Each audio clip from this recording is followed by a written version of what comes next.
We'd like to bring in New York City Councilwoman Shahana Hanif. She joins us now. Her district neighbors, the Brooklyn neighborhood where today's shooting took place. Councilwoman, we thank you so much for joining us on what we know is a difficult time. I understand that you've been in close contact with the schools closest to the scene of the attack today. How are the teachers and students coping?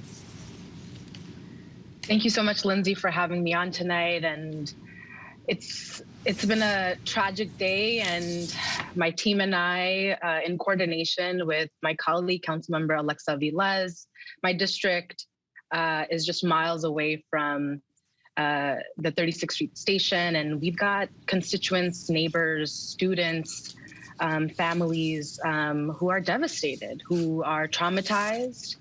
And so my utmost priority with our team was to check in with every single school in the district.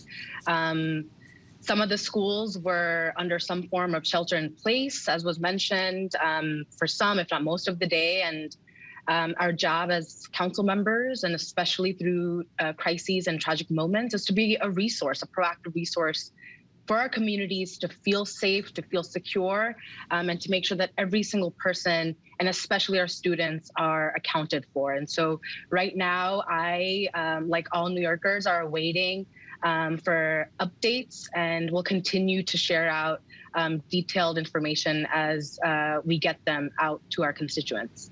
And how are your constituents reacting to today's events? Traumatized, but also, I want to uplift the ways in which Brooklynites stepped up. What I saw in the videos, which I watched several times, is commuters helping one another, transit workers ready to shuttle off commuters in the adjacent R train that was on the other side of the station. Neighbors stepped up to help neighbors. We also know that there was a police officer on the scene in the station whose radio wasn't working, and commuters called 911 for help. And so while we're traumatized and thinking about what the safety of this week will look like as we get to work, as we get to school, we are also people who will continue to look after one another as we respond to safety and assure that every single neighbor in the city is safe and not abandoned. And so much that I'm sure in retrospect, people will be taking a look at all the malfunctions between that police officer's radio in addition to the security cameras. But even before today's mass shooting, there have been concerns about a rise in violence and crime in this city and beyond. So far this year, murders are up to 26% compared to 2020. How has this impacted your district in particular? Well, right now, we've got Brooklynites who are absolutely aware and alert and recognize that more policing is not the way that we address safety and particularly public safety in the city.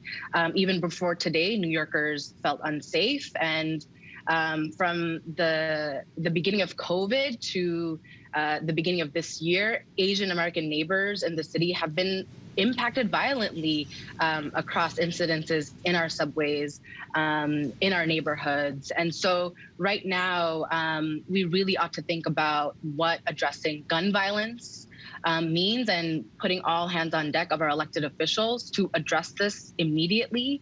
And, my neighbors are concerned that with the addition of 1,000 more police officers in subway stations, has not significantly reduced the attacks that we're seeing in the stations. And so it's something that we ought to question as New Yorkers, that what are the tools that we are being presented with? What real investments are coming into our neighborhoods to reduce violence, to remove guns off of our streets, and recognizing that policing will not be the way in which we address this. We know that policing is a response to crime, but not means of prevention.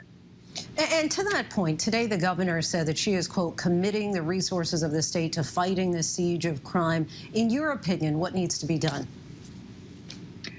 Well, right now, as mentioned, beefing up our subway stations with cops is is not the answer, and putting in real investments, and particularly as a council member, as my colleagues and I respond to the budget and get to a budget that is a budget that adequately, equitably meets the needs of our neighbors across housing, healthcare, and education to address the root causes of crime in our city is of utmost priority for me. So right now, we know that this is a complex issue. It is not a simple issue that has a simple solution.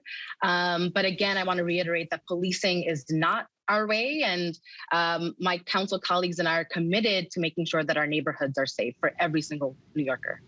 New York City Councilwoman Shahana Hanif, we thank you so much for your time in joining us tonight. Thank you so much, Linsey.